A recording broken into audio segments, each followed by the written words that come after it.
Good morning, Berlin. It is yet another glorious day to be a part of a Reich, and today we have a very special surprise guest in our midst today.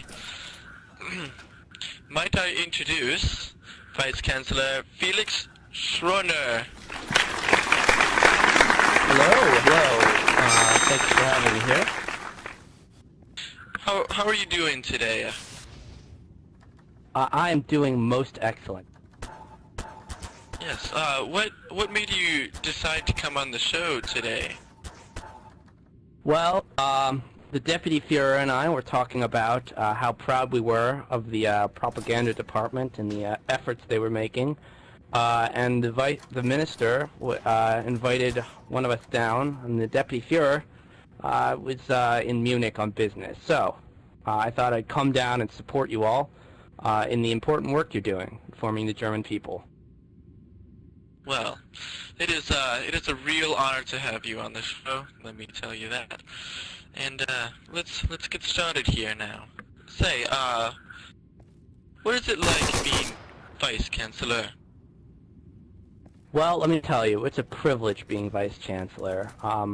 We go through in the Reichstag decision after decision, and you really get a chance to draft and pursue the policy of the Reich, and it's a privilege being the Führer's deputy. I recall when I first started out that I was scared that the people of Germany were going to be misserved by me, but I think together as a government, we've banded together to produce a really cohesive government that's accomplishing its goals. Yes, I can totally agree with that. You've done marvelous things for our Reich.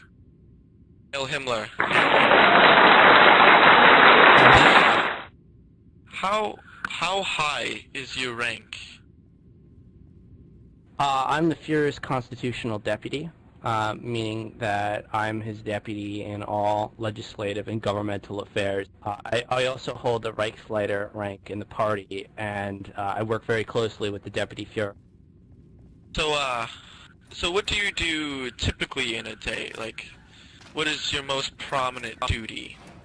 What I do all day is I attend meetings with various high-level actors in both the government and party. So I'll typically start off a day with a meeting with the Reichsführer or the Reichsmarshal, and then we'll pursue a particular policy, like maybe enlarging here or raising standards in some department of the SS. It really depends what the Führer wants. All right. So would you consider your job to be more of a party rank or a government job?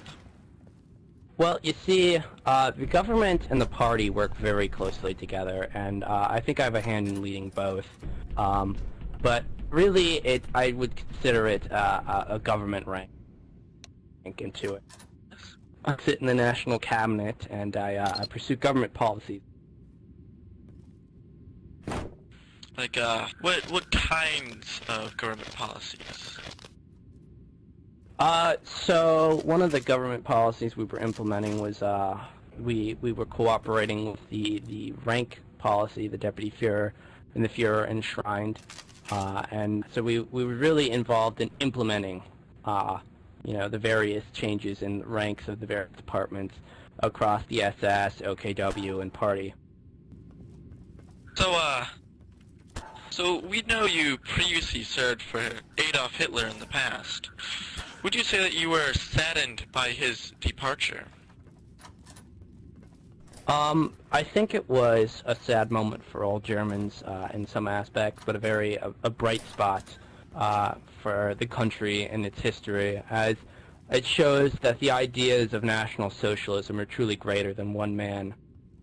As far as my personal relationship with the Führer Adolf Hitler, I got to know him by pursuing his policy. A lot of it I didn't agree with, but I think my duty and everyone's duty as German officers is to follow the orders of our Führer and uphold the ideals of National Socialism. Yes. So say you work closely with him. Would you consider yourself to be a close friend or a friend at all? I think once you're at either the top of any organization or leading a department, you have a sense of camaraderie. Sorry, and I think that the national struggle, everyone in the government is comrades. You know, from the lowest grenadier to the Führer himself. We're all one people, one party, and one Führer. And I think that is what National Socialism really brings to the table of Germany.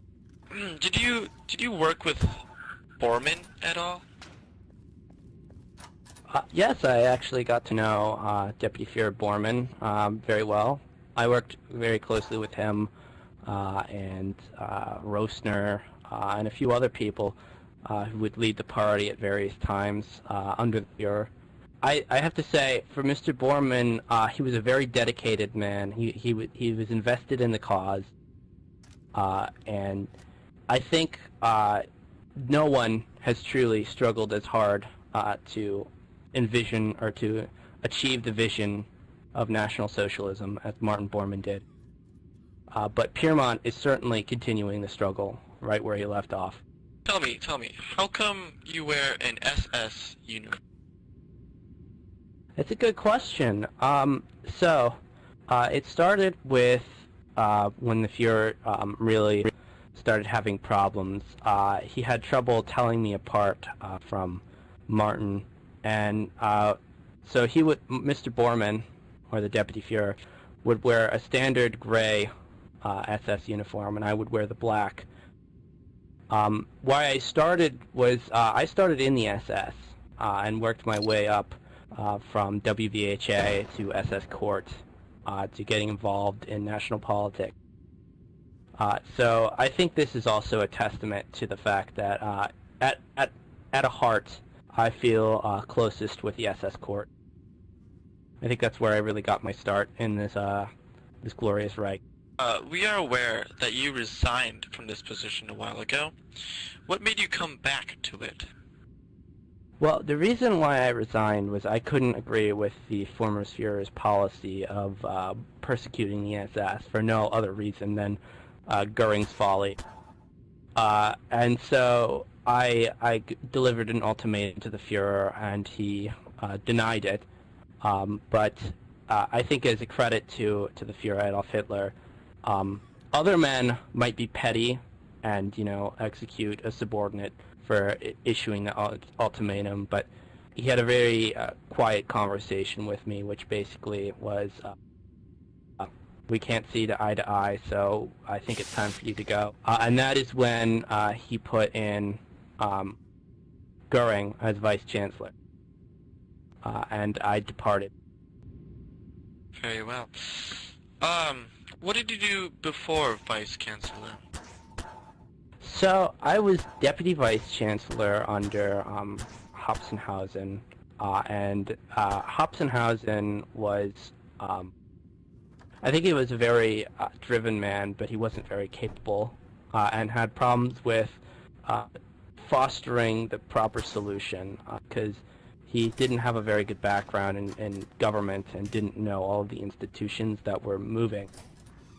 And I think my major background is in law, both civil justice and SS justice, and so through that I really got a respect for the machinery of the government, and I really have to say it's much more intricate than people really think, even if they are members of the government. The moving parts in order to execute the policy on the national level is just a beauty to behold in its complexity. I can agree with that statement as well. To a high degree. Say, do you have any family back home? Let's say a wife and kids. Any of your parents? Well, of course. Anyone else? All officers of the Allgemeine are required to be married. We want to fill Germany with Germans, and we feel that part of the SS's duty to foster a new Germany is to literally foster families and provide an environment where a family man can get reasonable pay and work in a fulfilling and morally dutiful service of their country. So of course I have a family and children. I just don't like bringing my family into the public life. I don't feel like that's the place for them. So, do you consider yourself an officer of the Allgemeine then? So I still hold my commission in the SS court, but I really think I am first a servant of the state, second a servant of the Fuhrer, and I think that overall my service to the German, it really defines myself, and I think everyone else in the National High Command. We work tirelessly for the common worker and the common person, so that our struggle joined together might actually change the world for our children. Yes. Future is a great thing to hold for our Reich. It will make us stronger. Yes, indeed. Before we conclude, do you have anything else you would like to say? Anything at all? Well, I'd like to tell every member of the government out there who's watching and the party that the National High Command may seem like an aloof body accountable to no one, but we feel your struggle. We feel your pain. And while it might seem like there's no way to contact us, we're here for you. So, if you have new ideas, new plans, perhaps you want to just have a conversation and have questions, the National High Command and our staff are here to build the German people their utopia. And so, all you must do is simply come forward with them.